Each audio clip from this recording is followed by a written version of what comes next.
Yo, we're live.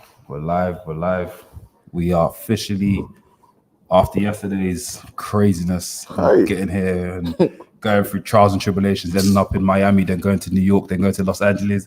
Yeah, bro, we're going to talk about that. We're going to talk about that. It's not how the map works. Bro, exactly, bro. We somehow ended up, we somehow missed our flight. We had to go get another flight, and they told us we're going to go to Miami. We was going to go to Miami, and they canceled that flight. They said there's no space for us. Then I was going to say we was going to go to Los Angeles, and from Los Angeles go straight back to Philly. And we was like, do you know what? We have no flights available, so we'll just take that. So I was about to take it. The lovely woman, Deborah, she was like to us, do you know what? Deborah, bro. Shout out to Deborah. Shout out to Deborah for real, man. Like, we'll give you a flight to New York. So I was like, cool, let's stay in New York. So we went to New York. Took a taxi, 2 hours. I'm here. No, but tell them what happened when we got to New York. Yeah. So listen, tell them what happened. When we got to New York, we our luggage wasn't there. Our luggage was in Philadelphia. And what did the woman say about the flight in Philly that we missed? She said that bags off the flight. Don't worry. The bags are gonna follow you everywhere you go. Exactly. Are they joking? We were screwed, bro. So we had to basically go to Philadelphia International Airport, take our suitcase, and come here, and we were finished, man. We went to 7-Eleven, had dinner at 7-Eleven. Had dinner at 7-Eleven. Hey, we enjoyed it, though. Wait. We're sounding like brokies. We enjoyed it, No. What did you have for dinner at 7-Eleven? You don't know. Okay, let's be honest. We had wings. Okay. And we had the hot dogs. Yeah. The glizzies. Yeah. You had the big bite? Hey, yeah. We had that. We had some drinks. We had some apple juices, and what else? We had sweets. You needed what they had at that point, though. Like y'all was through, so I dig it. Yeah. I was like 10:30 last night, innit? So Why's your mic? is it loud to my mic? Yeah, you're there now. Okay, cool. Yeah, so we had a nightmare of a journey, but we're joined by the lovely, the gracious, the guy that shares love, like regardless of any situation. Like we met Suplex last week. Suplex? Close enough. What the fuck? Shout out to Suplex. Shout out to Suplex. Yeah, some fuck. We went and got we were drinking whiskey in Florida for the Royal Rumble. Shout out to my guy. Yeah. We got Suplex. He's meant to be rolling through later on as well. He's gonna come through later on as well. Yeah. He's coming here, so hopefully we'll get some stuff done with him. Seahawk, bro. Like we Make some noise for Seahawk. We saw each other last year at Walemania, and it was nice. It felt like a long lost brother. Yeah. Even though we had that moment outside, and It was a little tough. yeah, it was a bit tough, but It's tight in there. Yeah. But I mean, I like that some of us, and I wish it was more of us, but the way that we interact online is the same way we are in person. It's super different. I think that people get nervous, or they get territorial, or they feel like they got to be cool. They're too worried about the other person trying to be too cool. It's like, that's not even about that. Like we should be able to build on those conversations that we already have. And I felt like we did. Like we kicked it that night. We was kicking it again the next day at the mixer. Yeah. And so man, this is all just a natural extension of the thing that we do. So yeah, no doubt. I said to the Mandem now, I said that even though they want to fight in the comments already. That's still. That's the beef it over. We're discussing cost of living. We said, like, I said to the Mandem, like, from now on, I think it's mandatory that whenever we go to WrestleMania, watch WrestleMania weekend, we have to link up with you. Of course. There's no doubt. We have to check in with you. Check in with you. The big boss. The final boss. Final boss. All right, when y'all go to Minnesota, y'all make sure. Yeah. Don't have funny and don't be out there. So we're going to be there. Wait, what's Minnesota like? Is it cold, hot? What is it? It's cold. This time of year, it is cold. Like it could be like actual snow. Minnesota. So they're going to wrestle in snow? Well, they got an indoor stadium, though. Okay. They got an indoor stadium, so it'll be like I went to Dallas, right? No, we went to we didn't go to Dallas. We missed it. But just like SoFi last year, it'll be like the same thing. It'll be enclosed, so it's gonna be cold outside. Once you get inside, you good. Yeah. The man said we should have bought you a pigeon pie. Oh, bro. Hey, let's talk about the pigeon pie. But where's the pigeon pie? Where did you see that shit? I don't know. Somebody said it on something, man, and I saw a wing sticking out of a pie. Oh, wait. Oh, sticking out of a pie. I'm trying to figure what that is. And I was like, I'm not eating that. From the UK. From the UK. And that's what I saw. Man said, put a pigeon in my pie. Let me eat it. Put a pigeon in my pie. That's what's going on. No, Unless that's like a different, like an Irish thing or Scotland, Wales, somewhere else in the UK. I've never seen pigeon pie before. It's probably not real. Hopefully it's not. Hopefully. Wings sticking out your pie is crazy. Hilarious, man. As you know, we're here for WrestleMania. A lot of stuff happening, a lot of festivities happening. Ceehawk is part of the Walemania team.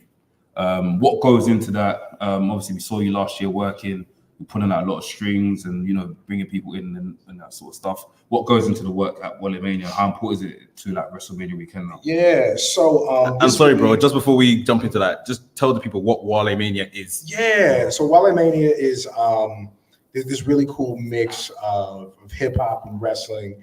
It is a giant party in whatever city WrestleMania is. Of course, starring the legendary Wale, put together by my man Kaz and my man Sparks. You know, Kaz, ex-writer for WWE, you know, Ringer Wrestling Show, Madison Square Garden Networks. Kaz has the most jobs of anybody ever in the history of the world. Same goes with Sparks. Sparks really kind of pioneered podcasting for WWE. Produced Renee Paquette's podcast for the last few years. So, Melo. Yeah, I know Melo. Melo Sparks. So, you know, those guys do the heavy lifting in the last couple of years. You know, guys like myself have definitely come aboard too. And listen, there's no job title. I show up and say, hey, what do you need? I'll tell you how it started out. WrestleMania was in Dallas 2 years ago. We had the September before, so it would have been September 21. My man Chris from Tiger Driver, shout out to Chris, was having a panel in New York for the Beauty of Black Music Wrestling. Yes, I remember seeing that. So it was him, my homegirl Lovely, my man Jay Rose, who does the video packages for Walemania, Faye Jackson, and it was Kaz and myself. So I get there.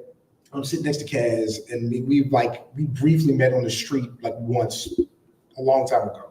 So I see him, and I'm just like, hey, I don't know if you remember me from my name's Casey Cameron. I know who you are. Mm-hmm. So we got there. We had a great time. We kind of bonded over that. The next day, Lovely takes me to the GCW show in Jersey, and Sparks was there, and she was already cool with Sparks. We had never met. So him and I kind of linked up then. So then a couple months later, you know, WrestleMania is in Dallas. I'm teaching you guys American geography. So we need it after yesterday, bro. As big as Texas is, right? Yeah. I live in Austin, Texas. Austin, Texas is 2.5 hours south of Dallas. Okay. He was like, "Oh, are you coming?" I was like, "Yeah, I was going to do some media stuff with Conrad Thompson. Yeah. I was working his show." So I was like, "I'm gonna be up there just to, you know, do some stuff." He's like, "All right, well, when you get here, let me know." Got there, he's like, "Can you meet me at the House of Blues for Walemania?" I said, "Cool, like whatever you need." So we get there, and he immediately buys me dinner. I'm like, "Why are you buying me dinner? We've never eaten together before. Why are you buying me dinner?" And he was like, "Yo, I need you to like kind of man like the VIP. You decide like I'm gonna give you a list. Whenever somebody needs to come in, you got them." So that was like me the first year, like shuttling people back and forth. And then last year was kind of the same. I sat there on an Excel spreadsheet with Wale's manager typing up 300 names of who was going to get in. And the best part about it, he wasn't like pulling names from like an email that he had. He was literally sitting there with his phone like, "All right, my boy said he coming with 3 people, so we just put them on there." It was really crazy. So this year, I don't know. I was again just Cam, show up at the venue early. We'll let you know what we need. And so yeah, but you know, that's kind of what I do in it. But again, giant mix of music and wrestling. So what they do each year is kind of have a guest of honor. Like last year, y'all saw that it was Naomi was a guest of honor, along with the Usos and Solo, and the whole family was there. They had a great time. This year, Shelton Benjamin finally like getting his flowers. So this should be really cool. So I mean, what you can expect, you know, all the wrestlers you think are cool are there, either backstage or on stage kicking it. Some of your favorite musical artists, from Wale to West Side Gun and Smoke Dizza. Beanie's here this year. Young Chris is here this year. Like a really, really something about it being on the East Coast. I think everybody's local, everybody's close. If you're in New York, I wish somebody would have told you guys, you can take the train down here. Okay, listen. I was gonna take We saw the train, to be honest. And train was more expensive than The cab. Yeah. So I was like, you know what? Let's get At that time of night as well. I dig it. So you got people coming from New York. You got a bunch of DJs coming in who are all going to do sets. Man, it's going to be crazy. I'm looking forward to it. Absolutely. You always get a really good string of hits from Wale. Jade was there 2 years ago. He sung Lotus Flower Bomb to Jade, and I was like, this is a moment. Like, this is something special. Your favorite wrestlers get shout outs on stage. There's you got my man Cornell from 2K giving away copies to 2K. You getting t-shirts. You might, RVD might hand you something that you might not want to be seen with on camera. exactly. We saw that. Man, this is a very good time. It's very fun. So yeah. Nice, lit, man. We look forward to it. I think that's one of the things I booked first. But the Mania ticket. I bought the Walemania ticket first, and obviously bought the other shows and stuff. So I'm always looking forward to it, man. It's gonna be lit, man. Honestly. Like you were saying, like I think what it really is too. Like not only is it us there, but us like as creators too. Yeah. And so you really get a chance to, be in a room with people you've been bouncing ideas off of, or you've been joking around with, or anything like that. It's a real chance to network. Like they say, you can meet people on the internet, and you come to, X event for X company, but really you just there working. You know what I mean? Like you getting your content in, you come in, you got to go. But this is really okay. Everybody stops, everybody slows down. We enjoy the night. The pacing of it is set up to where you can really have those conversations. So man, it serves so many purposes for so many people. And again, I know for me, I was there last year, man. I was next to Elliott Wilson. Elliott Wilson produced my favorite magazine for like 15 years of my life. You know what I mean? Being there, even though I knew Kaz, that's where I met David Shoemaker, who is kind of like the king of all this ringer wrestling stuff. And so, a couple of months later, I get the call to come work over here. So it is a great opportunity for people, to gain visibility, or for the visibility you have to really take you somewhere. So yeah, absolutely. Facts, man. Facts. Even though it last year was, we met a lot of people last year. We met the whole of I'll say the stars of NXT today. Yeah. So Lola Vice, Jakara Jackson. Shout out to Lola Vice. He's on Lola Vice, Jakara, he also Nikita Lyons, Trick Williams, the Creed brothers, they're all there. We spoke to them, and it's like it feels great. It feels like a vibe. It feels like in London we call it a rave. Yeah. It feels like a rave, it feels like a shoes. But that's the thing. I think that when we were planning to come last year, not that we were missold, but people just kind of made it seem like, it's just like a party, and wrestlers are kind of walking around and stuff, which there was that element. But like, I was very impressed when I left last year, because I felt it was a lot more structured than people had given it credit for. Yeah. It felt like a show, like more than just a party, if you see what I mean. Yeah, it's very much like it's a mixer, but it's also like wisely separates like the wrestlers from the audience.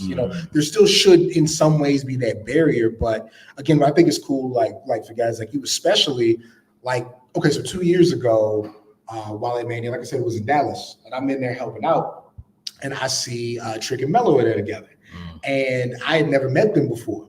Melo looked at me. He was like, "Oh snap! Like it's the older me." And so you come to find out these people have been following your stuff, because especially like the NXT talent, like they grew up on social media, is what they follow, and just like all of us, like they look for creators and personalities that they find similar to them. So next thing I know, when I started with the Ringer, of course, my good buddy Ricky Starks was the first person I reached out to. The second person was Melo, because he and I kind of had that relationship from meeting and talking from there. So when we did a show at Sirius last year for DJ Who Kid, Melo and Trick were two of the ones that showed up, and it's like we were old friends. You know what I mean? So that was there. So yeah, especially like with the NXT talent, I think is a really cool inclusion, because like y'all are going to come up with them. So when it's time for them to do content, and you reach out to a WWE, you reach out to even an AEW, because Daniel Garcia might be 28, he might be 15. That's my guy. but he's in the mix like that. You know what I mean? Yeah. And so it's going to be an opportunity for especially like newer creators to build at the same time as the wrestlers. So listen, when it's time for them to be world champion, like y'all are the ones who are going to get the look because that familiarity is already there. They trust you. The company trusts them with you. And so, yeah, it's everybody's growing at the same time. And I don't know if that's ever happened in wrestling as far as the journalists and the writers and the creators coming up at the same time as the talent. And WWE's aware of it and AEW's aware of it. And I think it's going to help everybody continue to produce some really cool stuff. Thanks. Yeah, I agree. Thanks. Obviously, besides that, you got your own thing going on as well. You're journalist in your own, like obviously you've written for a lot of say outlets as well. Talk to us about how you got into that as well. Man, so again, I always it's like we live in two different worlds, right? I was always like as a young kid, I always wrote short stories, like poetry. Wanted to be like a broadcast journalist when I was growing up. Ended up going to college, the University of Texas. Hook 'em horns. And my degree was in English. I did English, African American studies. But even though I kind of switched away from communications specifically, I still like had a blog, like South Congress. Before it was a podcast, it was a blog. It was me, my buddy Quincy, my buddy Brian, and we write pop culture, current events, the news. So it's crazy. I really stopped writing when Mike Brown was killed. I was so upset. And this is like kind of, it's early stages of Twitter, but it's like Facebook.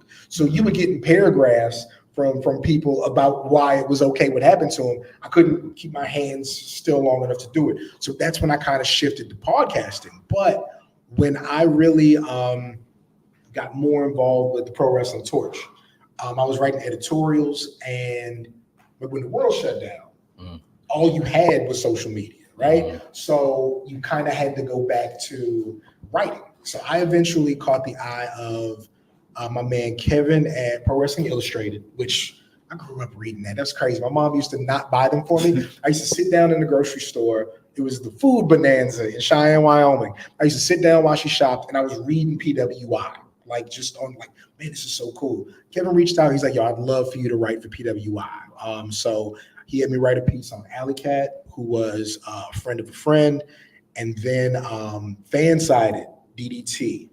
Had me write some pieces over there. And yeah, again, it just kind of flipped into, hey, we kind of see your portfolio. So in July of 2022, I got a DM from Cal. Cal's the Ringer's, he's specifically Ringer Wrestling's editor, but he's a senior editor with the Ringer. He was an editor at Complex for a while. And he reached out. He was like, hey, your name comes up in some of our conversations. We wanted to know if you'd be interested in coming to write for us. And man, I got the call that day. I immediately texted Ricky Starks, like, Rick, they just hired me over there. Like, what are we going to do? And so he was like, Cam, give me 10 minutes. And he hit my man Danny at AEW. And me and Danny had never talked. But what was easy about it, me and Rick had been friends for almost 2 years. Like, he lives in Austin. We linked up like over a brunch spot one day and just started hanging out. And I had been writing that story in my head for like a year and a half. So that was easy. But then, like I said, shout out to Melo. I hit him in DMs like, Melo, yo, I'm on with the Ringer. This is what I wrote about Starks. Yeah, I'd love to talk to you. He was like, sure, Cam, sure. And so we do it. And like, I'm with Greg. Greg is Greg Domino's, the WWE media guy.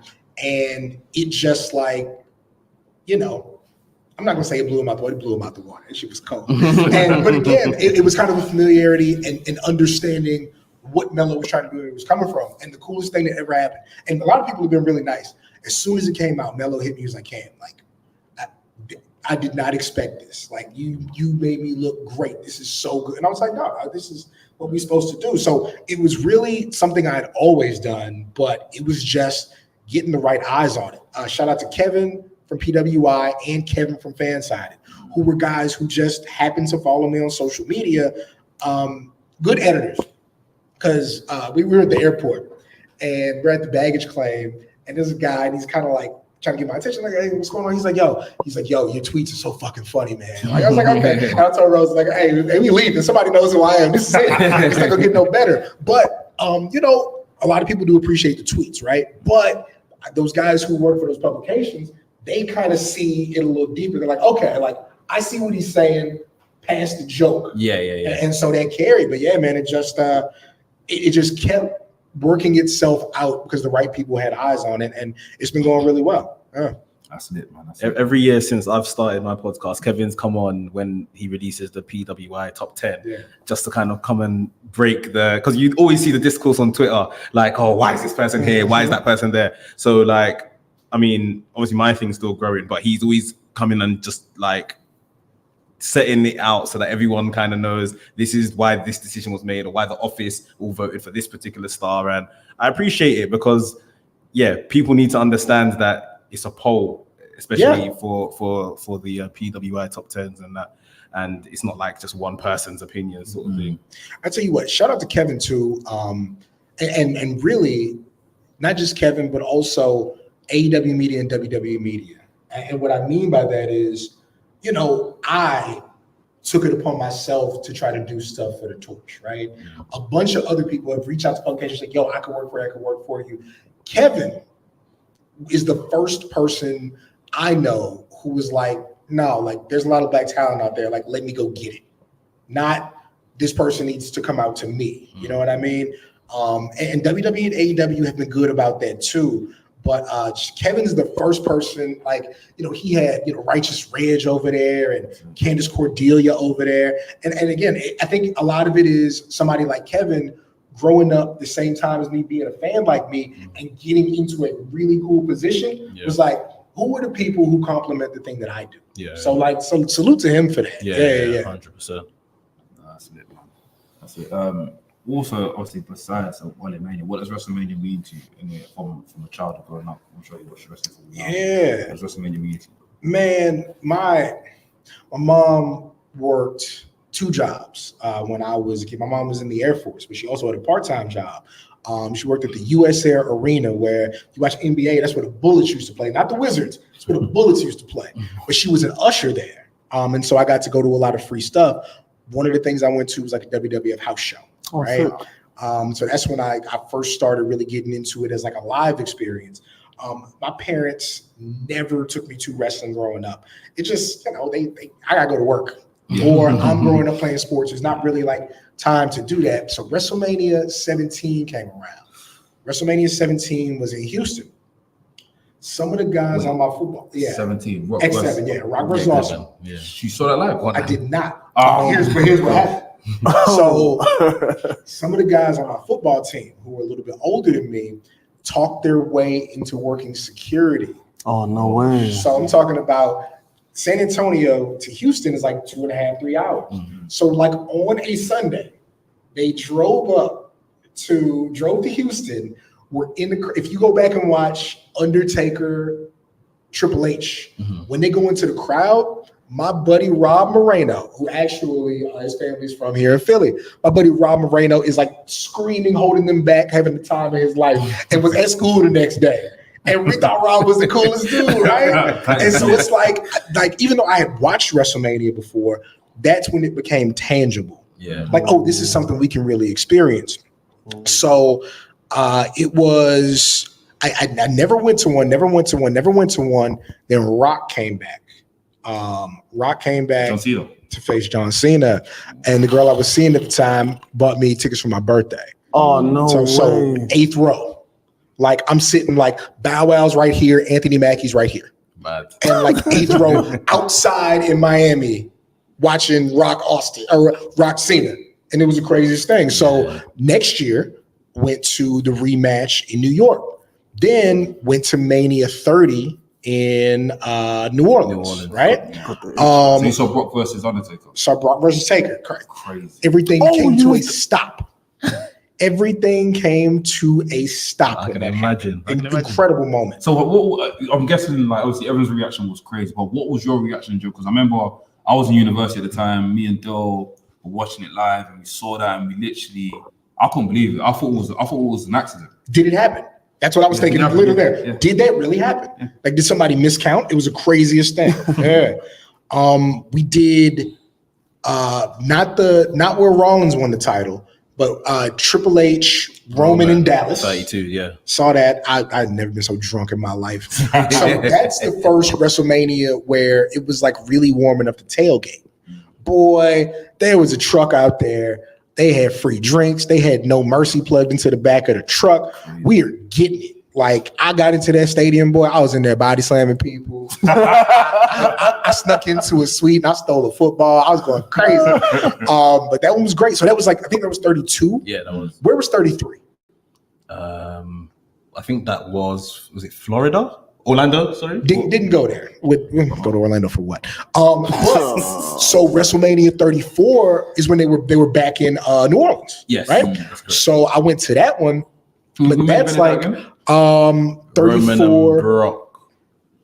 34 was Roman and Brock? That was like the 7 F5s or something like that. Yeah. Oh, yeah. So, which was, and listen, that one was like immediately, not disappointing, but like watching Charlotte and Asuka have a great match and Charlotte winning, and then watching Shinsuke kick AJ and that's my guys. Come on, like this is what are we doing? What about Japanese brothers and sisters? Yep. But that one was the first time I actually did like media. I'll never forget it. I was in. I had a hotel in the casino right across from the convention center where they were doing Access. Walk into Access. And nobody's there because they let us in early. I see this guy say, yo, I just want you to know, like, you really are the future of all this. I can't wait to see what you do. And he was very nice. And he was like, thank you so much. We talked for a minute. Well, it didn't quite work out that way for Patrick Clark. But no hey, way. God bless the brother. Hey, health and peace, and I genuinely mean that. But damn, it was what could have been is rough, man. But that was that's the first time I did like media. Took a bunch of videos. It was really, really cool. And then so that's 34, and then 36 was 36 in Dallas again. It may have been because we're on 40 now. Wait, no, 38 was in Dallas, right? Yeah. What the hell was 36? 36 was the pandemic. Oh yeah, 36, and then 37 was Tampa, right? Yeah. So again, like that was 36 was really again the world shutting down. Nobody can really go to that, but again, social media. That's when, like, boy, if you got something smart to say, everybody's going to pay attention to it. Yep. And what really happened was that's when my tweets kind of started to do different things. Like all of a sudden, like me and MJF are like friends, and we're talking like shop like a lot. And it was different. So then, like I said, we get to 38, and here we are, basically, right? Yeah. So that was I didn't even go inside. I was chilling. I was at my man's house lit. But we had a good time. But it was crazy. Like, even though we didn't go, like, who's over there? Like my man Theo Ivory. They were just like at my boy's house who lives out there in Dallas. My man PB Smooth is there. Shout out to PB Smooth, all 6'9" of them. MJ Jenkins is like in the crib kicking it with us. Like, it was like a really cool time. So what does WrestleMania mean to me? A lot. I met some of my very close friends for the first time at that first WrestleMania in Miami, rubbed shoulders with people, but really got to experience the event. Again, I've been as close as the 8th row, as far back as the last seat in the building, and as high up as the press box. And so I've interpreted it so many different ways. It's meant so many different things. But now I get to see the people who I consider like friends who I want to succeed, like, do their thing. That's the coolest part. And I don't just mean like in the ring. I mean like in that press box. Like, it's just, man, seeing people come up at the same time has been really, really fun. I've got a few questions for you, bro. One of them being this one here. Big up Dell. He asks, Cam, would you ever wrestle a match? Absolutely not. But why not? I'll start wrestling training. Oh, salute. Absolutely not. I think what's fun for me is that, like, we go to like an independent show. Like 2 weeks ago, went to an independent show in Austin, and Ricky Starks used to wrestle for that promotion. So when I'm there, and like I got pretty good social media following. I'm local, so like people will come up to me and like dap me up. Like the wrestlers will be like, "Okay, I'm MC, blah, blah, blah, blah." But then like Ricky's there. I'm standing next to Ricky, and then everybody's talking to Ricky, and that's cool. And I like that dynamic. Like I like being exactly where I am in that I'm adjacent to the wrestling, but not part of the wrestling. Like I love like that like SRS will go wrestle and do it for charity. Like some other people have done that. I'm like, look, man, I belong right here. I belong right here on the side of things, not necessarily in things. I might crack a chair over somebody and run away. But wrestle, nah. That's true, man. But if you do get to wrestling, I think you'll probably be sick. I think it'll suit you, man. I want to lose everything, man. I want to talk crazy and just get whooped every match. What if and just keep talking crazy. I mean, I could do something like that. Like something like be somebody's manager. Like I was gonna, and this was early talk, so nothing changed. I was gonna do some commentary for the culture, like early on. So like there are like that's more my speed, man. I don't need to be, even though we do in front of the camera stuff. Spotlight don't need to be on me. I like highlighting what everybody else does and complimenting what they do. So if I'm ever in a match, I ain't getting in no offense. I'm just taking the moves, taking the bumps. Yeah. That's it. Taking that's the bumps. It. That's true, man. Obviously, one of the biggest news for us personally, and the reason why we booked our tickets for NXT is that we're getting two of our brothers, Trick and Carmelo, main event NXT. What's your thoughts on that? I'm really excited, man. I'm really excited. When it's really interesting. So me and Melo, we did our interview. It was like October, September, around that time of 2022. So Trick had really only been in the mix for a couple of months, right? But I asked him, how does he feel about that pairing? And he was like, man, I don't know if I could do what I do with the same confidence without him being there. And it was great to hear that. And Trick was like, I don't like to use the term green because like if he's green, what the hell am I, right?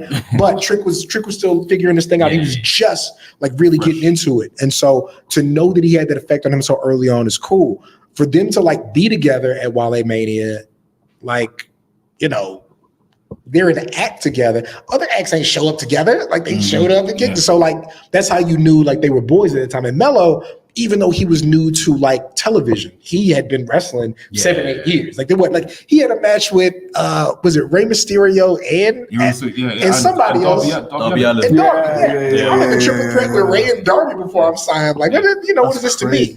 But and then again last year when we were serious. Me and Melo have a closer relationship. Trick looked at me, he was like, last year, Walemania, right? And it was cool. And like we there's no footage of it, and it really upsets me. There's no footage. But a Great American Bash, which was in Austin. Okay, I did a really cool interview with Tiffany Stratton. So there's who was it? It was Bud Crawford and Errol Spence had a boxing match. The night before, she was like, somebody. It was the night before Great American Bash. Yeah. So I hit Melo and I was like, hey, we over here watching the fight if you want to come. He was like, Cam, I gotta get up early. I'm gonna be in the gym, but I'm gonna see you at the show, right? I said, yeah. So he ends up beating Dragunov. And after the match, he comes up to me and gives me a big hug. And he's like, Cam, I told you. And I was like, why are you hugging me? You sweaty. Hey, that's one thing about wrestlers, yeah. You forget that they're sweaty and they come and hug you. Like, bro, relax, man. Yeah, my Selena T was all stained up. But it was like, okay, like again, there's a genuine relationship there. So then even at Sirius, Trick does this really cool remix of Wayne's good looking rapper. He does good looking wrestler. And I'm like, I'm taping it and I'm rapping the words along because I heard the song. So him and I he's like, Cam, you got to send me that video so I can post it. So me and Trick talk like from time to time about what's going on. I had to get on him. I think Lita, I had an interview with him. I was like, hey, she liked me first. I need you to, because I had an interview with her for the Ringer. So we had a good laugh about that. But like they genuinely, and I don't mean this lightly, like it's like watching your nephews graduate. It's really what it is, man. And shout out to them. They've allowed me to have that relationship with them. Like when we got to Sirius, me and Melo kind of walked off for a while. We put 2 chairs in front of this big window they have that's facing out into the Hollywood Hills. And he was like, Cam, I want something up there. And it was just really like, just a really great conversation between, you know, somebody who's 2 people who are coming up, you know, me being a bit older doing it, but, you know, 2 people who grew together, you know, as this thing went along. He helped me further my career. I think I helped people understand him more. And there's that common respect. And again, and as nice as Melo is, Trick is just as nice, just as gracious, like genuinely appreciative of the people around him. People want to help him out. So, man, I couldn't be more excited for them. Like genuinely, to know that Melo has been working years and years and years for this, and to know that Trick did not have to work years and years and years. Because that's what I tell creators. Like, just like I talked about Kevin, I do not want anybody to have to wait 14 years like I did to get a look. Break. You know what I'm saying? Like, because people are like, dang, you kind of came up overnight. No, baby, it was nothing. This is not overnight. These grades didn't come from nowhere. It's a lot of sleepless nights. But genuinely, to know the Trick didn't have to wait that long, but has the respect of the audience, has the respect of his peers. Man, like genuinely, it's the match I'm looking second most forward to. Yo, Masha Slamovich and Shayna Baszler at Bloodsport. Yo, I'm finding a way. I'm dead. Yo, that's insane. Yeah. But no, like Melo and Trick, it's so important because these guys are the future of this thing. Like in a business, it's always what's next, what's next, what's next. It's right here, and it's for us to see. And that match being non-title, but it not feeling like Dragunov is being slighted at all. Like that's what's important. Like this thing matters. Yeah, big time, man. Max, is that same sentiment? I guess the same sentiment of all of us as well, right? Yeah, like it's. You know, first and foremost, it's like we can talk about their brothers and all of that kind of stuff, but it's deserved. Like the story is deserved. People are comparing this to like Ciampa and Gargano of yesteryear, and even if you want to go all the way back, the Triple H and Shawn Michaels situation that happened. For them to kind of get this long story on NXT, to get this payoff, it really looks like Carmelo post this is going to be main roster bound sort of thing. So this is almost like a swan song for him. And then, like Cam rightly mentioned, Trick has, come out of nowhere. He's went from being like, the hype man to this is who the crowd are now choosing sort of thing. And it's deserved. They're doing his ad-libs now. Yeah, literally. They're doing the ad-libs in the crowd. It's like, and I'm so glad it's more than just the whoop that Trick, because we've seen with like someone like Bobby Roode where his whole everything just became the music and everything. Like now whoop that Trick is just one facet of this entire man that can speak, he can wrestle, he can entertain people. Like when he went on to SmackDown a matter of maybe a month ago now, and the whole crowd did whoop that Trick. I said this guy he's here, he's arrived. So big up them. He's definitely going to be a big deal, man. Probably say after Mania, probably like the main guy that's like the poster boy. He's probably the guy that's gonna he's probably the guy that's gonna topple Dragunov. Yeah. I see it. Yeah, I can't see it being anyone else. Yeah. Nah, definitely, man. From like, it's like because we've had people in the past, like I think I don't know if you've mentioned Shawn Michaels and Triple H. Like, you remember Diesel or Shawn Michaels, right? Yeah. It's that same sort of story. And obviously, Diesel went up and became one of the biggest, obviously the biggest guys in WWE at the time. Had matches with Undertaker and stuff, had the belt as well. So it's kind of that story. And I'm guessing Triple H probably used that. Not Triple H, sorry, Shawn Michaels used that as the formula for this. Even the Orton and Triple H in Evolution, Batista and Triple H in Evolution. It's the same story of the student overtaking the master sort of thing. The best friend. It's just how you can tell it, and they've told it really, really well. So there is one question in here that is talking about Mania. I don't know if you guys want to talk about Mania yet. Let's do it. Let's do it, man. There's a lot of stuff happening on Mania as well. But I think let's talk about the CM Punk stuff, because I saw someone send you a message as well on Twitter, Cam, and they're talking about how do you feel about the CM Punk interview and how do you think it went on? And do you have any thoughts on it? I tell people, like, I'm very indifferent towards CM Punk. Like CM Punk, so you talk about stories, right?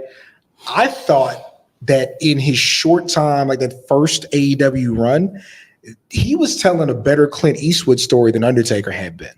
Because when you got to stretch out the Mania appearances to, does he still have it? Can he still hang on? It's cool. But like with CM Punk, every match he had building up to the AEW title was him finding ways to use his mind more than his body to beat these new challengers. And I thought it was told great. When CM Punk is on, there's very few people he's on who are as on as he is. Like when the Collision split happened, and listen, guys, it was a year ago Friday where we were outside of ROH, and then people just start talking about, hey, they're going to split the roster between Collision and Dynamite. They're going to give CM Punk his own show. And we were like, this can't end well. No, it's not. Like, it really can't. And it's personalities, it's egos, it's promises. And I'm not saying I know anything Tony Khan promised anybody, but I don't think these things happen without you telling somebody one thing and telling somebody else the other, whether it's on purpose or not, even if it's in like tone or inflection, right? But what I loved, selfishly, CM Punk created the perfect environment for Ricky Starks. And I like genuinely, like selfish as that is, Ricky was either top heel or next to top heel on a show where there were only 4 or 5 acts that were really focused on. The wrestling was really good. The stories were being told. And so I was like, hey, CM Punk is like helping somebody I think is great really get a light shown on them, right? Here's the other thing I think. I think people's opinions change and their motivations change with time, with money, with relationships. Absolutely. And so I feel bad for people who look at CM Punk as their wrestling Jesus. I do feel bad for them because you don't know that man.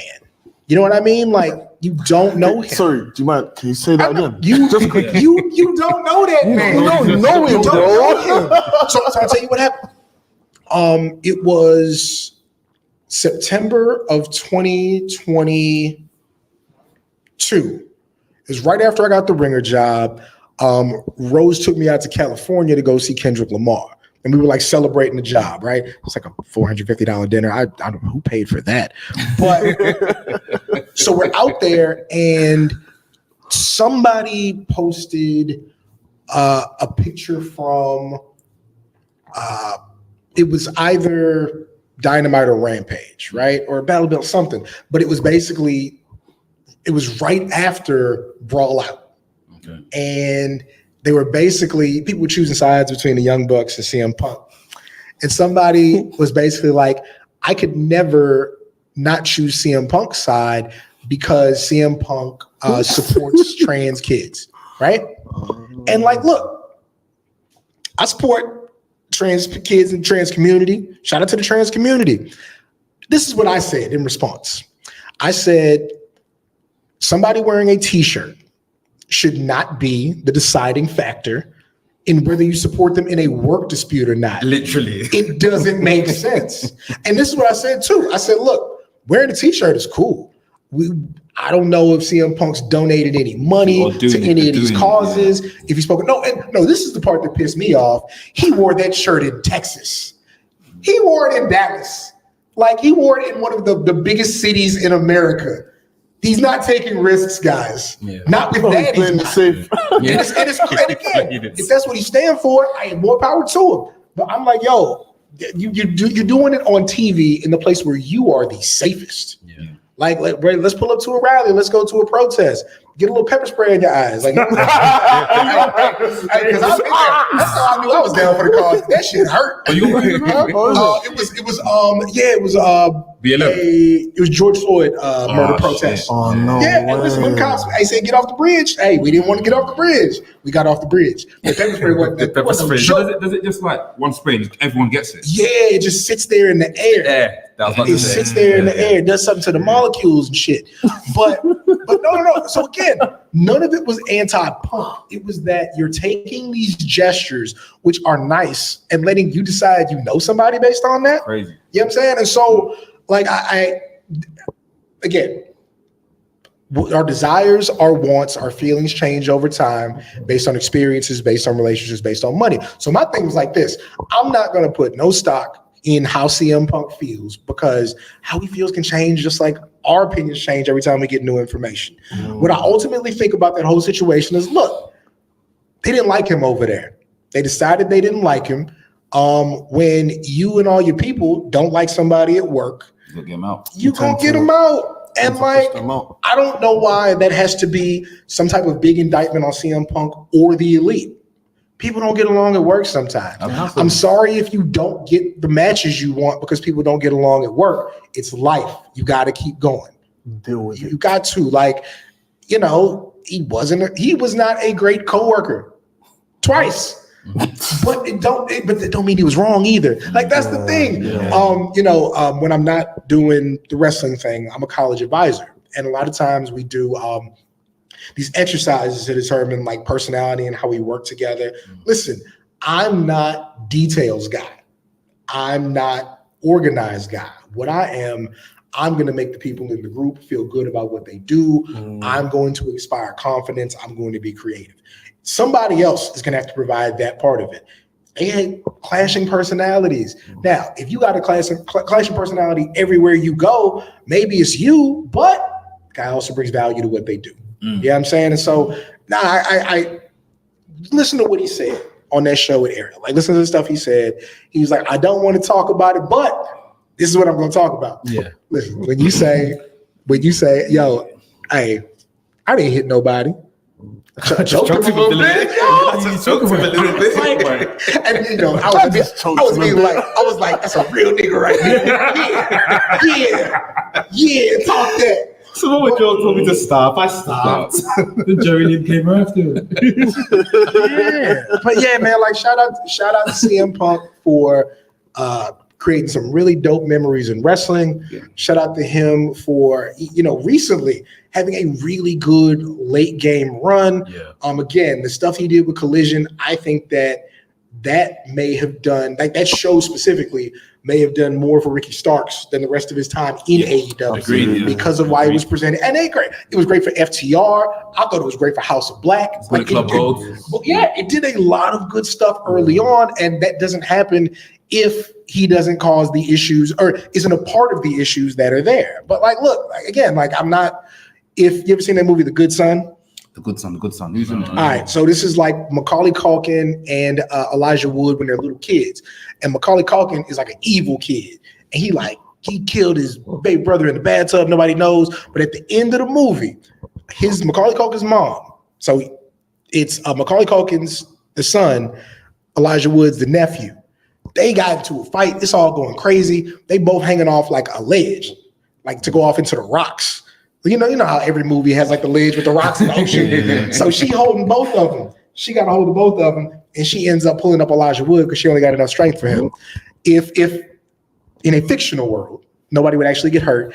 If CM Punk is on one side and the Young Bucks are on the other side, I can only pull one up. You know who I'm pulling up? Whoever comes easier, because I don't know these people.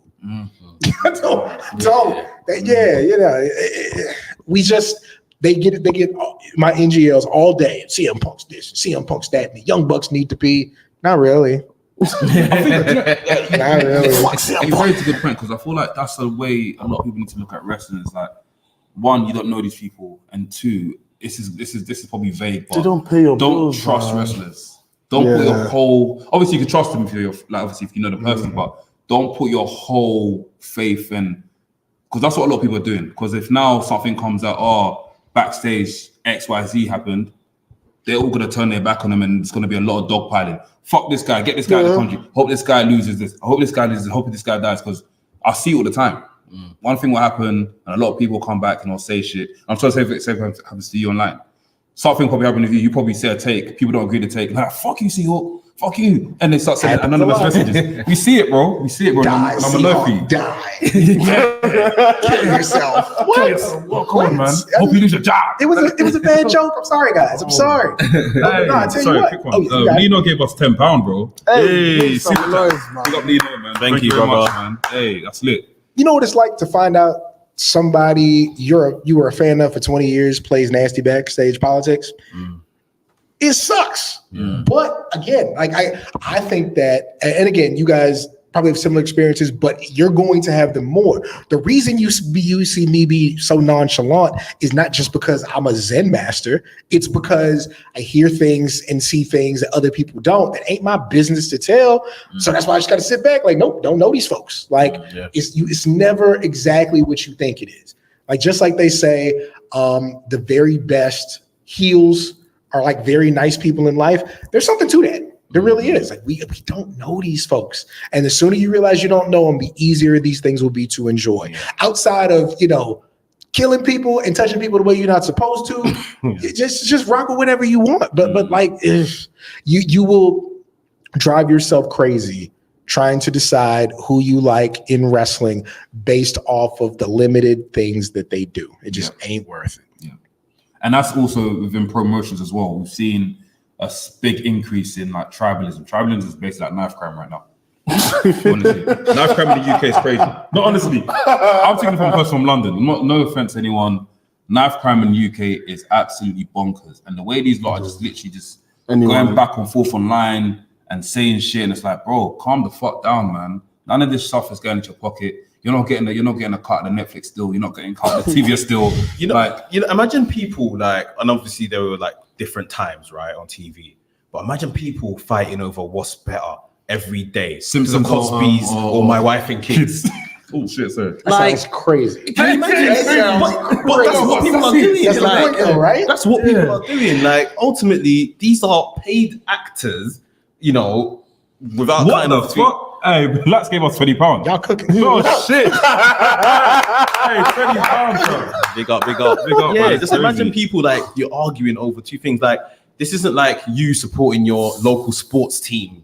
That's when you could be die hard and maybe a little bit toxic with your opinions and stuff because you're supporting something close to you. Like, this is your support. These are actors, and more importantly, they're playing characters. CM Punk throughout that entire interview was very clear and loud when he was like, if you guys want to think this of me, or if you want to say I'm controversial about this, go ahead, think it. Just don't tweet me, don't disturb me. But if you want to think this about me, go ahead. Because they're literally living a gimmick. Like, it's not real, sort of thing. But like you said with your favorite sports teams, like they play in the same league under one governing body. Yeah. Like, if you Brett or Sean, when that was the thing, they getting paid by the same people, right? The thing that really bothers me, and you said it about like this AEW or WWE tribalism, is you don't got no stock in the company. None. You don't get a percentage of no ticket sales. Like, you're trying to stand on the moral ground of billionaires. Listen, I don't even pay their bills, man. It's just like, and there's the whole conversation about, can you be an ethical billionaire? Probably not. If you have $1 billion, you could probably do just as much with 500 million and save a lot of people's lives. You probably could, right? But hey, I'm not going to tell you how to spend your money. I'm just never going to pray to your altar, because for what? So like, that's why I don't get like Tony Khan. We need to be grateful to Tony Khan for giving us AEW. Nah. Like, Tony Khan, and listen, Tony Khan, Nick Khan, Shao Khan, whoever. None of them are doing this because they're benevolent rulers and the people need entertainment. Tony Khan is a wrestling company because Tony Khan likes wrestling. Yes. We happen to benefit from that. Yeah. You know what I'm saying? Nick Khan knows that he can get some money doing wrestling. Triple H knows he can get some money writing some really good wrestling and promoting some really good wrestling. Like, I'm sure it makes them happy that they have fans screaming that people love this. You know what you do if you had a bunch of people who appreciated you who didn't pay no money? Go get some money. He would stop what you're doing. He would go buy another soccer team or a surfing team or something to get some money. Like, they're not doing these things out of the goodness of their hearts, and they're not supposed to. But like, with that said, this is a business. Why are you worshiping? You don't worship the dude who made the McNugget. You know what I'm saying? You have not Googled who made the Whopper and sent him your thanks. You pay him. He's somewhere in Whopper Central counting checks. He did not make it because he loves you. Sorry. Lino just gave us £50. £50, bro. Shit, Lotto over there. What are you doing? I don't know. He cooking. He cooking. Yeah. He just gave us £10 and £50. Hey, give us a grand, man. What the fuck? Hey, someone, one of you got that Tony Khan money. Give it to us, man. Give it to me. Go start a promotion. Big up. That's crazy. Big up all the live voices. While we're here talking about the morality of billionaires, obviously we just saw AEW have done their first ever batch of releases since they began. Some notable names in there: Dasha Fuentes, Stu Grayson. Like, these guys have lost their jobs along with maybe another 8 or so. Is there an argument there about the moral way to behave, or is that, and should it be seen, no matter what the promotion is, as strictly business, that we are basically trying to cut costs or whatever the case may be, and we have to just get rid of some talent? There's a reason that there's an HR handbook and not an HR Bible. Like, so what's my man's name? Is it one of the workhorsemen? Anthony Henry. Who had a broken jaw, right? And he got released, and everybody's like, gosh, it's the worst timing, and Tony Khan is wrong for that. While it is, y'all cooking. Hey, don't just send us another £20, fam. Hey, listen. Hey, no, I'm serious. Cam, after this, we're gonna get your drink. We're gonna get your drink. I appreciate it. Salute. Hey, brother, lit. Appreciate it. But no, it's bad timing, right? I think when Tony Khan came out and said at the beginning, and this is what I heard he said, so anybody correct me if I'm wrong, but nobody's going to be released unless their contract expires, and then we agree on that. Look, I remember when Big Swole was released, right? We good. No. Let's talk about it. Let's talk about it. So listen. You're gonna get me angry again, bro. Okay, so it was literally New Year's Eve, right? And we were at a hotel, kind of in this big shopping center. Toby wasn't with her. Were you with her? Huh? Was you with her that day? No. So I was on Swole. Cool. We were at this hotel. So it was me, it was Rose, it was my man and his girl, my homegirl, and the guy she brought, and then Starks is coming to meet us. And so the release literally happens while he's on his way to the hotel party we were having. And he gets there, and we walk off and talk for like an hour about it. And this is what I told him. I said, even if Tony Khan believed every word that he tweeted, he can't say it. 100%. He specifically cannot say it. Yeah. Okay.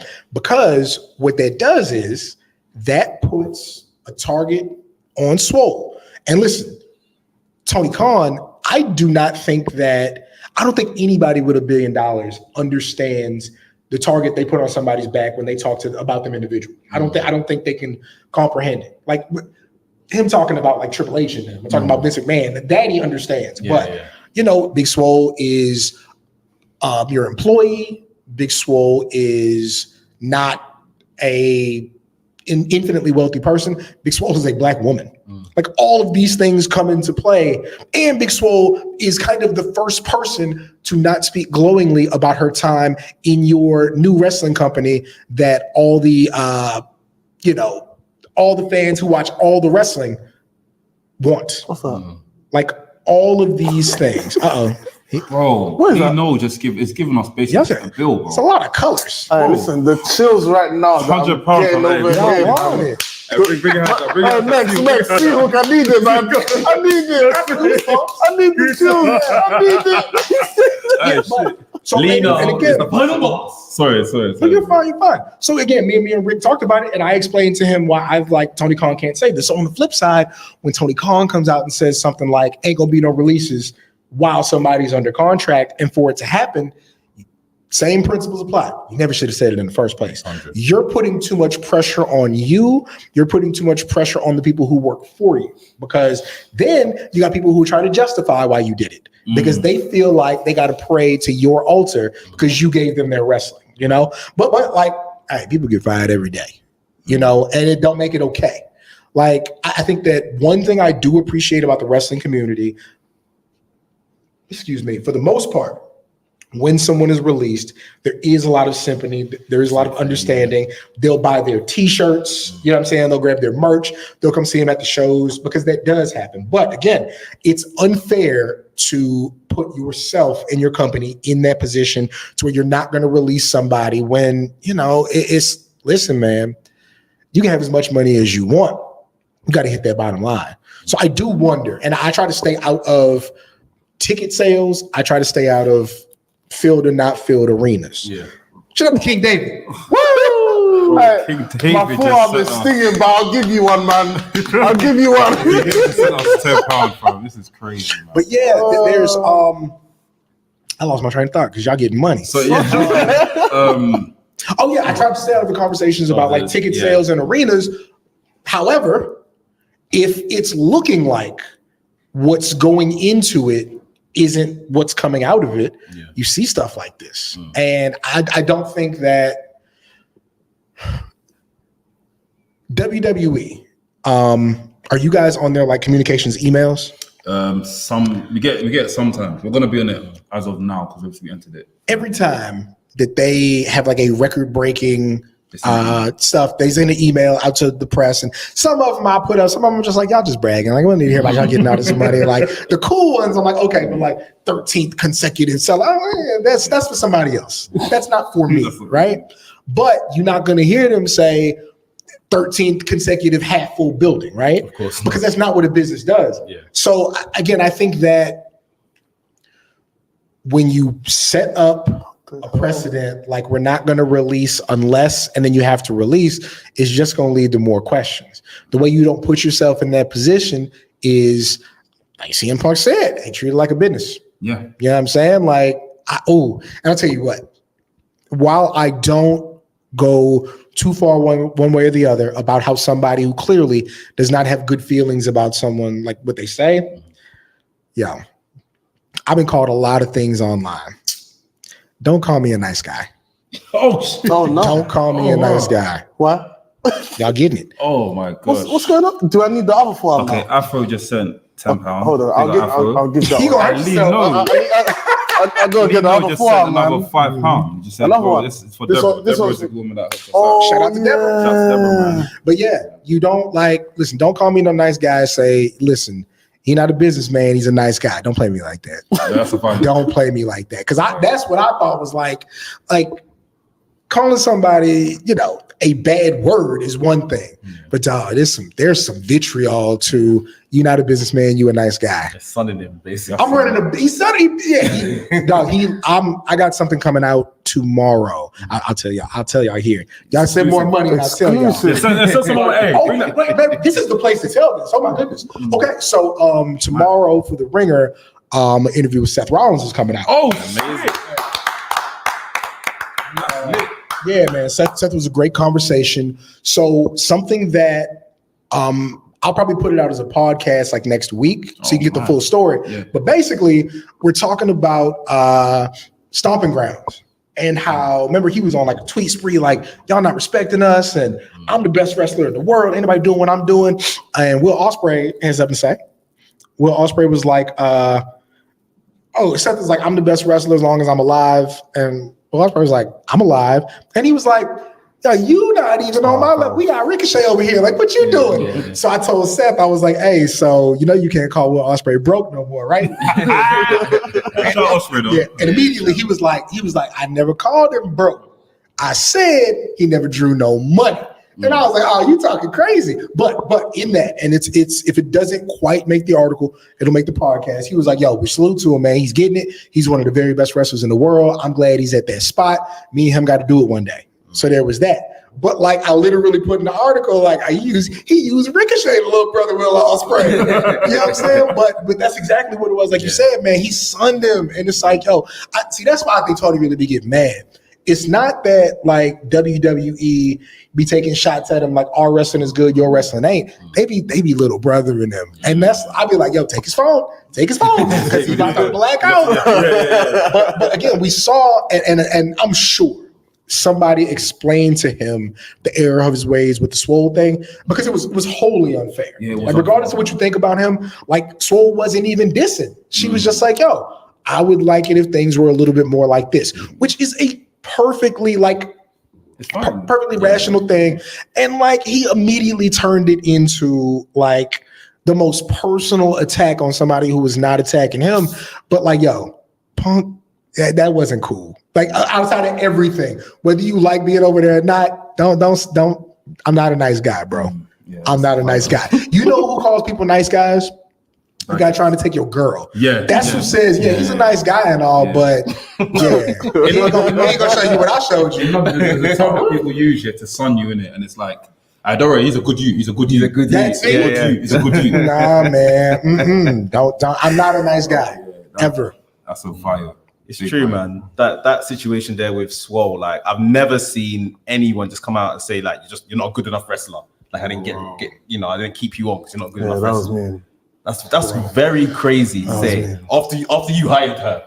That's what you say on TV in character during the Monday Night War because somebody chose to sign somewhere else. Yeah. Even if that's exactly how you feel, you cannot voice that because again, like, you got so much power. Mm-hmm. People are going to echo that and use that.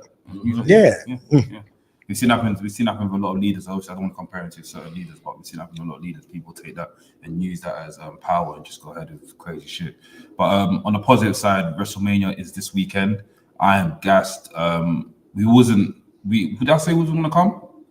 There was a 50-50 chance we were going to make this WrestleMania. Yeah. This is bar what will happen at New York, but there was 50-50 chance we were going to come at Mania. Hence why there's 3 of us. But we're happy to be here. We've had The Rock on TV for a good solid 3-2 months.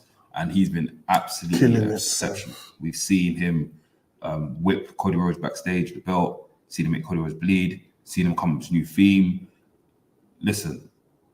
The final boss? The final boss? I listened to Joe Budden's podcast. He was already talking about the final boss? Yeah, he talks about it all the time. He talks about The Rock all the time on it. And it's like, that's a new thing that they've done. And I feel like we can officially say wrestling is back. Yeah. It's back. Obviously, he's been there for us wrestling fans. Yeah, I was going to say, it never went. Out there, it's back. My missus went on a date with her friend. Do you have a date? Obviously, she's a girl, though. I went on a date with a friend. I just said, do you get what I mean? Thank you. Some people say, oh, what, shit on you? She went on a date with a friend and she was like, yeah, I love what Lloyd's got. He's got the podcast. And by the way, I've been watching wrestling recently because Rock is back. Mm-hmm. And I was like, what the hell? What does she love about? She goes, yeah, she used to watch WWE when she was young. She loved The Rock. Now he's come back into wrestling and he's doing shit. She's actually the fact that he's beating a guy called Cody up is just it's gassing her up, innit? So yeah, man. How do you feel about The Rock coming back? And what are you gassed for mainly in WrestleMania? What match? Listen, The Rock has been.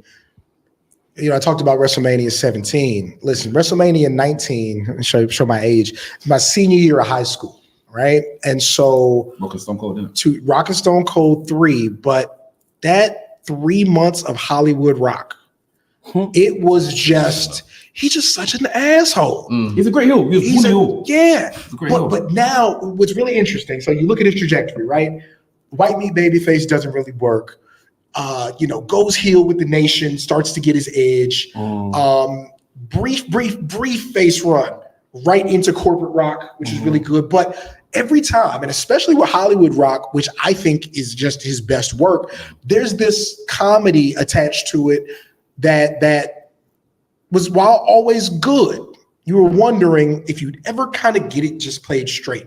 Rock is an asshole right now, and not like what I've always said he was. It's like Rock is that guy in high school who bothers you and picks on you, but he's also captain of the football team. So you kind of, he's cool and he's talking to me. So clearly we're friends and that's my man. But now he's not that no more. Rock is a fucking asshole.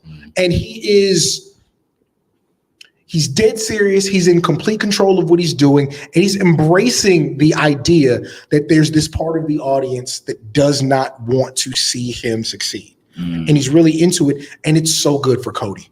Yeah, it's good for Cody. I think it's really, really good for Roman. It's so fun. And he's too big to wear them Versace shirts now, so he got to wear a vest. I was like, hey, listen, man. And again, it's a new theme, but it's not a new theme. Yeah, it's literally a new intro on top of his Hollywood Rock theme, which I think remixed it. I think it's his best theme. How do you remix it? They got like a little thing, turn it like the salt shaker at the restaurant. Yeah. But no, but it is just and the lightning. It's perfect. He's perfect for what they like. Not and WWE's been on an upswing even before him. But man, this is perfect for WrestleMania. Yeah. It's that perfect additional foil, that additional wrinkle in the story of Cody and Roman, that I think really helps with them being like while they're locked in as enemies, they said everything they can say to each other. Yeah. There's nothing new that they can say or do. The insults, like when he told him that he was Dusty's favorite wrestler, and Dusty never had anything to say about Cody. What else we got? What else can we do? That was last year's build, isn't it? Yeah. So it's like, okay, if we can't do anything new, what can we add? And granted, we've seen Jay become a star. We've seen like Jimmy is a very fun heel. I wish they did more with Solo, but that's coming. I think it's coming. It's coming. But and we've watched the reverberations with the Drew McIntyres and the Seth Rollinses and the Sami Zayns. Like we've watched all this come up, but man, it needed that shot in the arm. Goddamn extra pizzazz. The goddamn Rock. It was so, like I don't know if we're going to get 3 minutes of wrestling out of him on Saturday. Don't care. Punches in the belt. Yeah. Whoop that ass. That's it. But I tell you what, as far as like Mania proper, right? I think that Rhea and Becky got something to prove. Oh, yes. I think that's going to be special. I think that you remember Rollins, Cena, Lesnar. Royal Rumble. It was Royal Rumble triple threat, and Rollins was just bumping in every direction the whole match. Listen, I think you're going to see the very best of Logan Paul to date. He's in there with KO and Randy, and you know Randy ain't bumping. Yo, when I realized Randy said it, Randy was like, I don't pick people up. I don't pick people up unless it's that back body drop. I don't pick people up. And like thinking about it. When you deep it, he doesn't. You don't pick nobody. Even the power slam is momentum more than lifting somebody. Yeah. So Randy is he's gonna bump around for Randy. KO is gonna do all kinds of crazy stuff too. Like that's gonna be really fun to watch. Jimmy and Jay, I think that they're out to prove they don't do the same thing. I said this. Why? Look, if this is the match where people are looking for surprises and looking for something to get out of Mania and something to take home and say, "Listen, I saw something great. This is the match." When you see Jay Uso do shit and stuff, a lot of people think they're going to do this, what do you call it, like some sort of like performance in the ring where they're crying to each other and doing super kicks. Maybe we'll probably have to cry to each other because it needs it. It's a story, but I think we'll get beyond super kicks. I think we'll get something else. Yeah. And then, listen, you're going to get a story. You're going to see why they signed Jade. Jade Cargill. You're going to see why. And listen, I don't think Jade's going to do anything crazy that you've never seen before. But, like, listen, y'all been at Walemania. Yeah. We were backstage in Dallas. Wale's right here. Smoke Dizzle's right here. West Side Gun's right there. Doe Beezy's right there. I don't see him. I said, "Hi, Jade. I'm Cameron." my dumb ass. What is the first thing I say? I'm Ricky's friend. Man. No. Why not? Hey, Cam, shake my hand. Why not? I was listen. Why not? It was a weak moment. I had no game. I'm Ricky's friend. Like immediately, like I got no credentials. But no, you're going to understand in that large stadium, in that spot, like just like shout out to my dog Omas. There's something about having a look that nobody has. And I contend with this, and I say this like completely non-sexually. Jade's the best looking person to ever wrestle. Yeah, I genuinely think that. Did you hear Wade Barrett the other day? She's the best looking person I've ever seen. There's no way around it. Yeah. Like there's no way around it. And I think that, AEW didn't drop the ball. I don't think AEW dropped the ball, but hear me out on this. Cody Rhodes is a stadium act. It took him a while to figure it out. Cody Rhodes is a stadium act. What Cody Rhodes presents no longer translated to AEW. Yeah. Cody will tell you. Cody's emotional. Cody can speak in heavy platitudes. That is for an arena, right? Like listen, Drake makes music for a very, very, very large crowd. That same music ain't gonna play in a coffee shop, ain't gonna play in a civic center. It don't work like that because it's not what the sound and what the style is for. Jade is for a very large audience. Jade is a museum or the open museum. Jade's like the coolest. Jade's Jurassic Park. That's what she is. Jade is Jurassic Park. You meant to like be in a giant open space when you see that T-Rex. And I think that that's going to show. And again, WWE, again, I'm looking forward to some really good, like Gunther and Sami Zayn. Listen, let's talk about that one after. Talk about that one after. Yeah, but you're going to understand why WWE operates under the size and scope that they do and why they send emails about how many tickets they sell. Because they got it like that. That's the business they're in. I said it on the last podcast. Sammy and Gunther, they're going to tell definitely going to be one of the matches of the night. Look, I like that. This is Doe. You know Doe. You know Doe. Doe said that when I meet Jada Parker, I'm going to say hi. I'm Cam's friend. You will not be the first person to do it. You will not. It's like that. It's like that. Yeah. That's true. And obviously he said Jay's the best looking. We'll see if you know what he says. It's just, I just think it's like, and again, there's no objectivity. But if you did a poll, a lot of people would say that. And listen, man, if the best looking person in your field wants to do something, I think you let them do it on the biggest stage. So yeah. No, facts.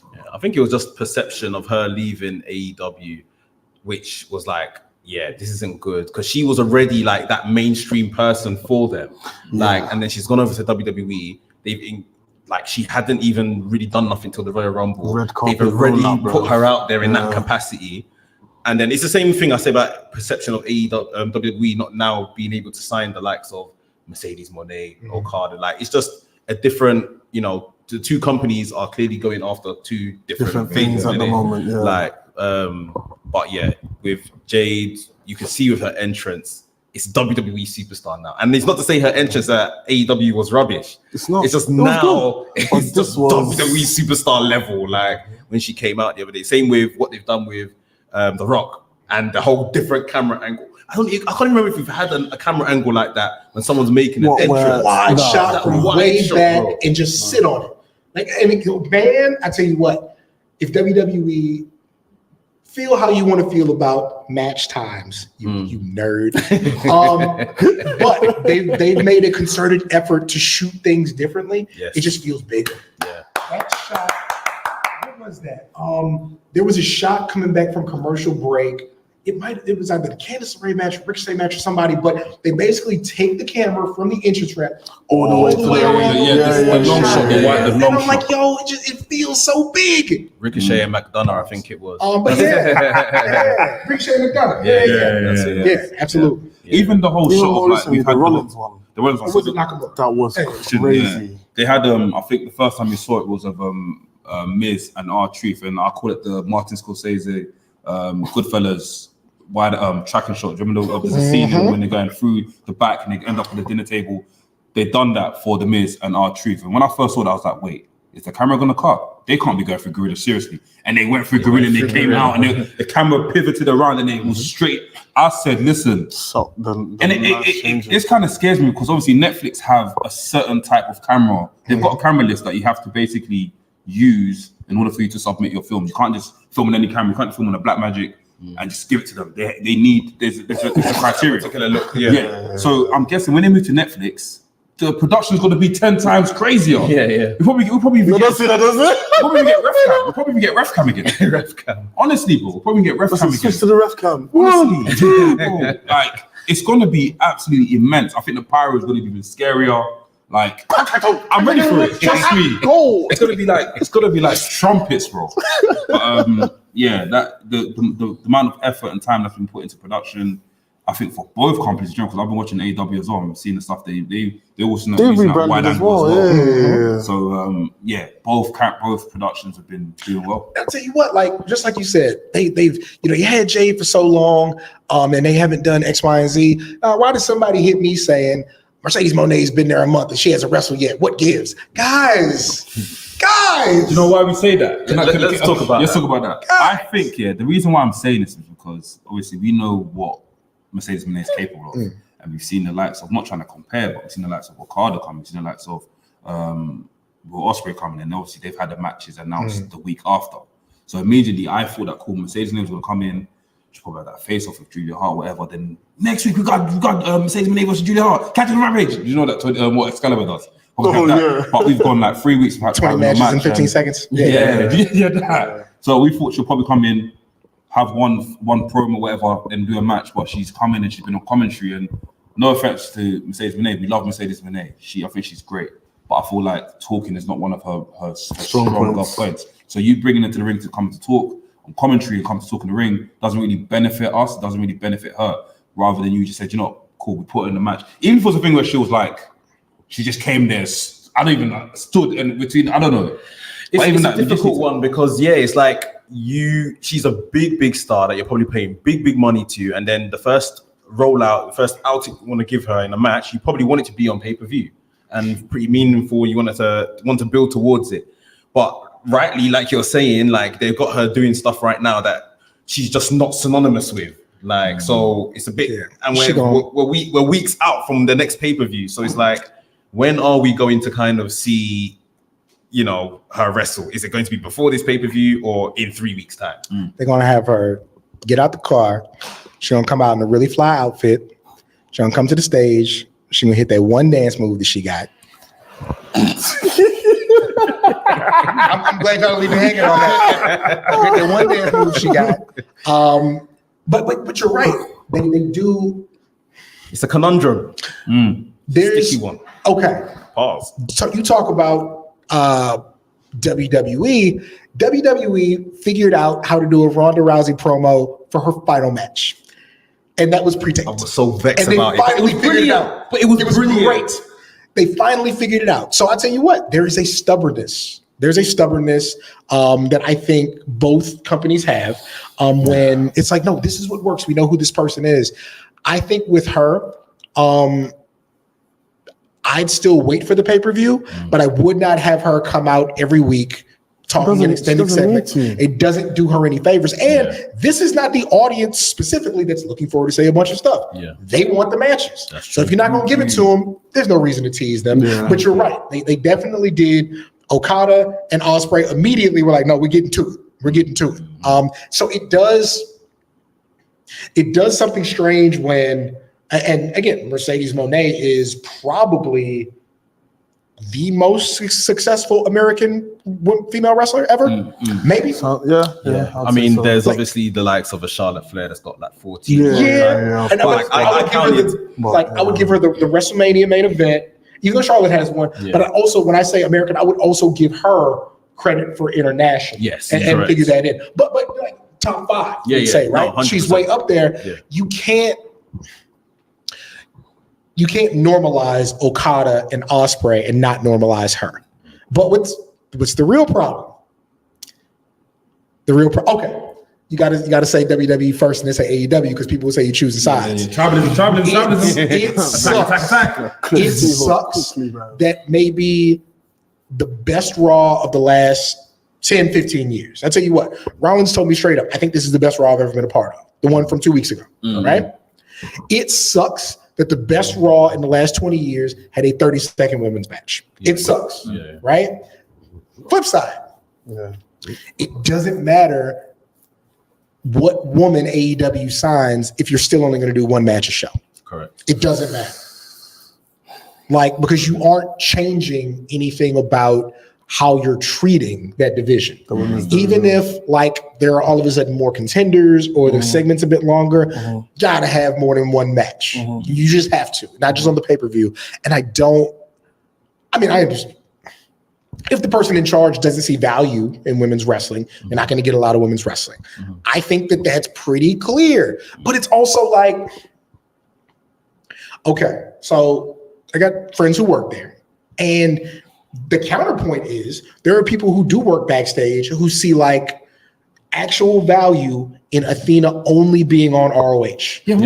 I've said this. There are people who do see Wait, that. there's people who think that she should only stay on ROH. She's way safer there. I mean, she is, but they think that that's a compliment to her, and that's like her being a special attraction in that way.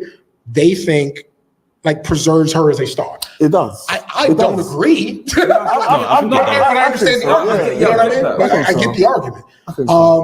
But yeah, I think you still, on your television product, need to have more than one women's match. And they've done it a few times. It's not that it never happens, but that just needs to be consistent. If you are the place for the wrestling, a part of your wrestling should be, we have the best X division, and not X like the title, but X like the variable. Our division is the best because we can showcase it like this. That needs to be it. Yeah.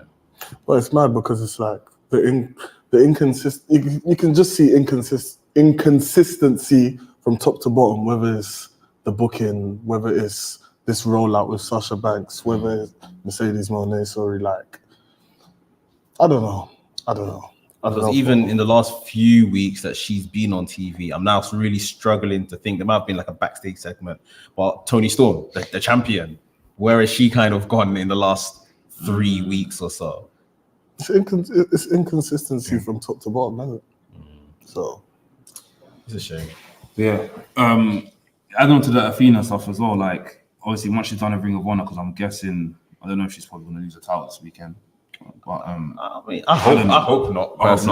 But let's keep going, man. What next? What next after this? Because obviously we know that Ring of Honor, not a lot of people watching. Obviously, if you're going to watch it, you watch it because you like that particular wrestler. No offense. No offense. It's become that. Like, if, for example, if you like Eddie Kingston, if you like, I don't know, like Athena, you go watch that match and you bounce off. But what next after that? Like, when's it time for her to? When's it time for them to say, do you know what, Athena? For her to go into the go and get the AEW title.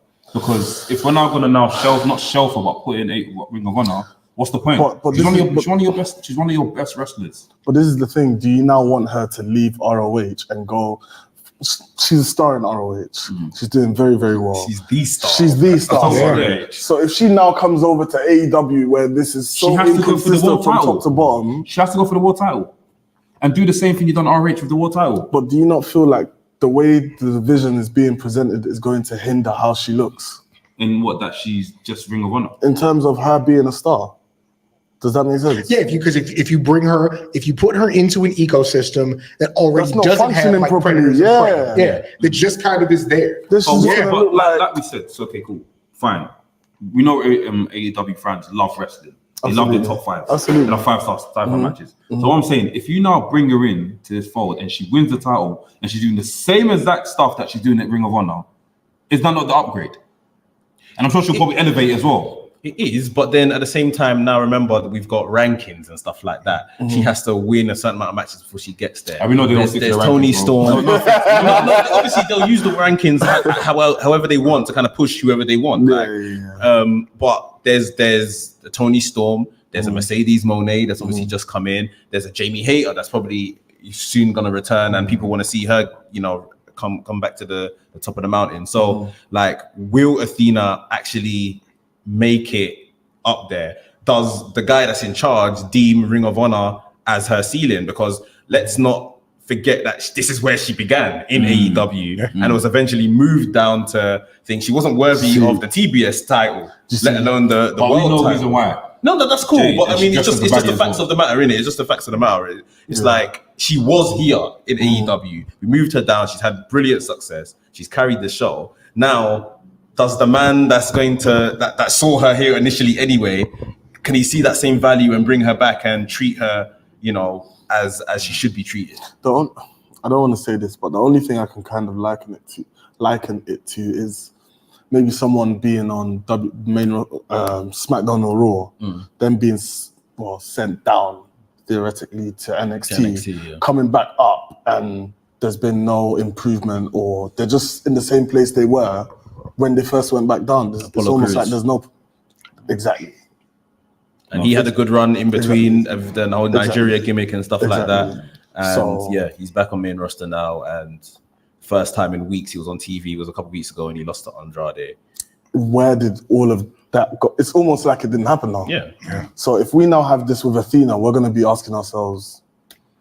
So what she needs? Okay, you know, that's I don't know what. The man, You do a whole other show on it. Trust me, a whole show on that, man. Obviously, I just deep the time in London. A lot of the Mandem are about to hit midnight there as well. Is it? Jesus Christ.